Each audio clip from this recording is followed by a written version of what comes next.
Welcome to Surya's TV. Good evening news. Shravana మాసం కావడంతో ఇంద్రకీలాద్రి అమ్మవారి ఆలయానికి భక్తులు పోటెత్తారు.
రాష్ట్ర రవాణా రంగాన్ని అభివృద్ధి బాటలో నడిపించేందుకు కూటమి ప్రభుత్వం చిత్తశుద్ధితో పనిచేస్తుందని మంత్రి కొల్లు రవీంద్ర అన్నారు. మనందరికీ తెలుసు, గతంలో ఆర్టీసీకి అన్ని విధాలా కూడా సహకరించింది తెలుగుదేశం ప్రభుత్వంలోనే. కార్మికుల పట్ల మరి ఆ రోజు పెద్ద ఎత్తున కార్యక్రమాలు చేయడం, ఆర్టీసీని బలోపేతం చేయడానికి అనేక కార్యక్రమాలు తీసుకున్నాం. కానీ గత 5 సంవత్సరాలు ఆర్టీసీ సోదరులు పడినటువంటి కష్టాన్ని కళ్ళారా మేము చూసాం. విలీనం పేరుతో ఆర్టీసీని ప్రభుత్వంలో విలీనం చేస్తామని చెప్పి నిజంగా చాలామంది ఎందుకు ఇలా జరిగిందని చెప్పి చాలా బాధలు పడ్డారు. ఇవాళ అవన్నీ కూడా ప్రక్షాళన చేసుకున్న భాగంగా రాష్ట్ర ప్రభుత్వం కూడా ముందుకెళ్తా ఉంది. మనందరికీ తెలుసు, గతంలో ఏఎన్ఎల్ సర్వీసెస్ ఉండే 2014 ముందు కేవలం 9 కోట్లే ఉండేది ఆదాయం.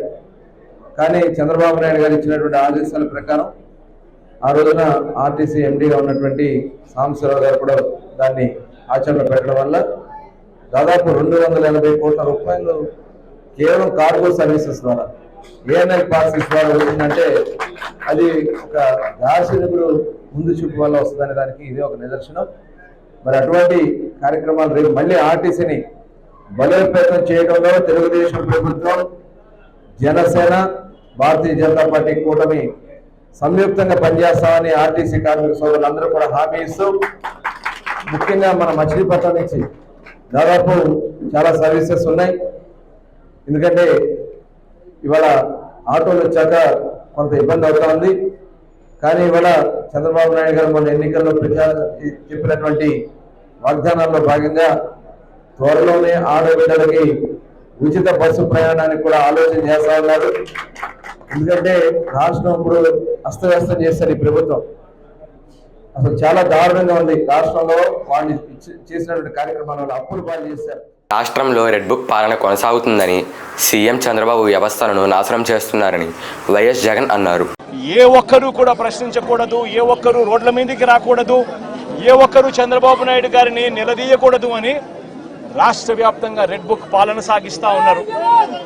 రెడ్ బుక్ పాలనలో చంద్రబాబు నాయుడు, ఆయన కొడుకు రాష్ట్రంలో రెడ్ బుక్ పాలన వాళ్ళు తెరిచి కక్ష సాధింపు చర్యలు వాళ్ళు చేస్తూ ఉంటే అక్కడి నుంచి మొదలైతే నియోజకవర్గ స్థాయిలో ఎమ్మెల్యేలు, మండల స్థాయిలో మండల నాయకులు, గ్రామ స్థాయిలో గ్రామ నాయకులు, వీళ్ళందరూ కూడా రెడ్ బుక్లు వాళ్ళు తెరిచేసి వాళ్ళు ఊర్లలో ఆధిపత్యం కోసం ఏ రకంగా వ్యవస్థలను భ్రష్టుపట్టిస్తూ, పోలీసులను నిస్తేదం చేస్తూ, పోలీసుల సమక్షంలోనే ఏ రకంగా లా అండ్ ఆర్డర్ను నాశనం చేస్తా ఉన్న పరిస్థితి ఈ గ్రామంలో, ఈ సీతారాంపురం గ్రామంలో సుబ్బరాయుడన్న కుటుంబానికి జరిగిన అన్యాయం ఒక్కసారి గమనిస్తే ఇక్కడే కనిపిస్తుంది. భారత రాజ్యాంగ రూపకర్త డాక్టర్ బిఆర్ అంబేద్కర్ విగ్రహంపై దాడి చేయడం అంటే ప్రజాస్వామ్యంపై దాడి చేసినట్లేనని వైసీపీ రాష్ట్ర బీసీ నాయకులు పోతిన మహేష్ అన్నారు. 125 అడుగుల డాక్టర్ బిఆర్ అంబేద్కర్ గారి విగ్రహం మీద దాడి చేయడం అంటే ప్రజాస్వామ్యం మీద దాడి చేయడం. విజయవాడ నగరం నడిబొడ్డున ఎట్లాంటి పరిస్థితులు ఉంటే రాష్ట్రంలో ఎటువంటి పరిస్థితులు ఉన్నాయో ఒకసారి రాష్ట్ర ప్రజలందరూ కూడా అర్థం చేసుకోవాలి. కూటమి అధికారంలోకి వచ్చిన దగ్గర నుంచి దాడులు, దౌర్జన్యాలు, మర్డర్లు, మహిళల మీద అఘాయిత్యాలు జరుగుతూ ఉన్నాయి. అంతకు మించి ఈ రోజున ప్రపంచమే తలెత్తుకునేలాగా జగన్మోహన్ రెడ్డి గారు అత్యంత ప్రతిష్టాత్మకంగా డాక్టర్ బిఆర్ అంబేద్కర్ గారి విగ్రహాన్ని ఇక్కడ ఏర్పాటు చేస్తే మరి అంబేద్కర్ గారి మీద కూడా మలాటలతో, సుత్తులతో, పలుగులతో దాడి చేయడం అంటే మీకు ప్రజాస్వామ్యం మీద నమ్మకం లేదు.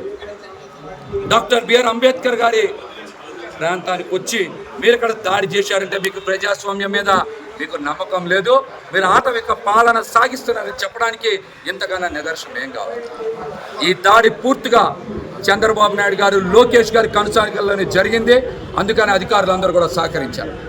కోతవేటు దూరంలోనే కమిషనర్ గారి కార్యాలయం, మరో పక్కన కలెక్టర్ గారి కార్యాలయం ఉంది, ఇంకో పక్కన గవర్నర్ గారి బంగ్లా ఉంది, ఎదురుగా హైకోర్టు జడ్జి గారి ఇల్లు ఉంది, ఇంకో పక్కన మున్సిపల్ కమిషనర్ గారి ఇల్లు కూడా ఉంది.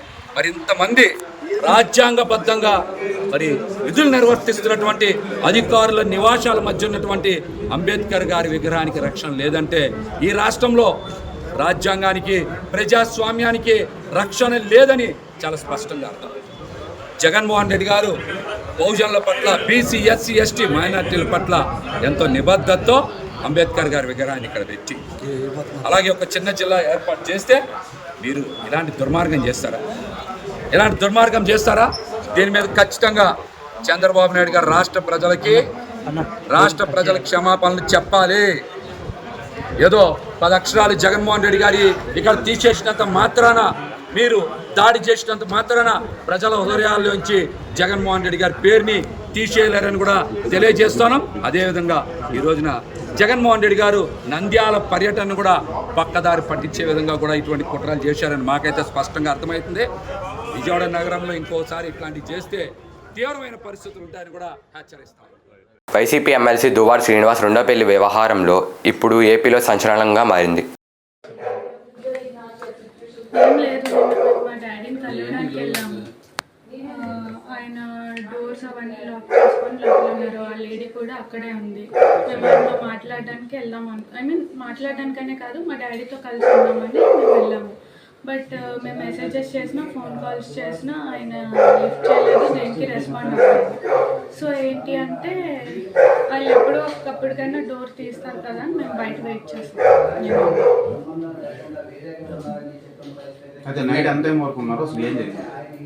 నైట్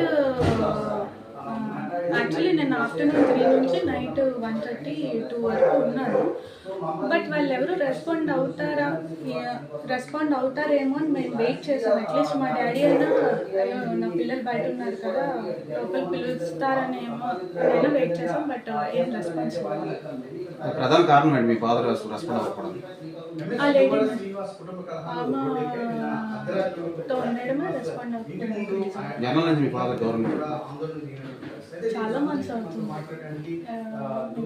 లాస్ట్ ఇయర్ నుంచి దూరంగానే ఉంటుంది. ఈ మధ్యకాలంలో మీరు కలవడానికి వెళ్ళాం. లాస్ట్ ఇయర్ వినాయక చవితి అప్పుడు మాట్లాడడానికి వెళ్ళాం. అప్పుడు మా డాడీ వాళ్ళ బ్రదర్ అండ్ వాళ్ళ మదర్ ఏం చేశారంటే మమ్మల్ని లోపలికి రానివ్వకుండా, మేమేదో వాళ్ళకి అటాక్ ఇస్తున్నాం అన్నట్టు క్రియేట్ చేసి మా డాడీతో కలవనివ్వకుండా చేశారు. సో ఆ తర్వాత మళ్ళీ మేము ఫోన్లో, మెసేజెస్లో కాంటాక్ట్లో ఉన్నాం కానీ ఆయన ఏం రెస్పాండ్ అవ్వలేదు. సో నేను వెళ్ళాం కలవడానికి. విజయవాడ విద్యాధరపురం 39వ డివిజన్లో నూతనంగా ఏర్పాటు చేసిన విజయవాడ కనక మహాలక్ష్మి కోఆపరేటివ్ అర్బన్ బ్యాంకును పశ్చిమ ఎమ్మెల్యే సుజనా చౌదరి జ్యోతి ప్రజ్వలన చేసి ప్రారంభించారు. ఈరోజు విజయవాడ పశ్చిమ నియోజకవర్గంలో కనక మహాలక్ష్మి కోఆపరేటివ్ బ్యాంక్ వాళ్ళ బ్రాంచ్ ఓపెన్ చేశారు. ఇది చాలా క్రెడిబుల్ ఉన్న బ్యాంకు. కొమారెడ్డి మన రాంబాబు గారు నాకు ఎప్పటి నుంచో సుపరిచితుడు, ఆయన అందరికీ తెలుసు ఆయన. కాబట్టి అట్లాగే పట్టాభి గారి ప్రోత్సాహంతో వచ్చారని అనుకుంటున్నాను ఇక్కడికి, ఈ బ్రాంచ్కి. ఈ బ్రాంచ్ మూలాన ఈ నియోజకవర్గంలో ఉన్న చిన్న తరహా పరిశ్రమలు కానీ ఏదన్నా చేసుకుంటారంటే మాత్రం వారితో కమిట్మెంట్ తీసుకున్నాం. డెఫినెట్గా లిబరల్గా లోన్లు ఇచ్చే వ్యవహారం, కరెక్ట్గా వ్యాపారం చేసుకొని వడ్డీ కట్టుకొని మళ్ళీ పెంచుకోవడానికి అవకాశాలు చాలా ఉంటాయి. పబ్లిక్ సెక్టర్ బ్యాంక్స్ కూడా చాలా బాగా చేస్తున్నాయి ఇప్పుడు.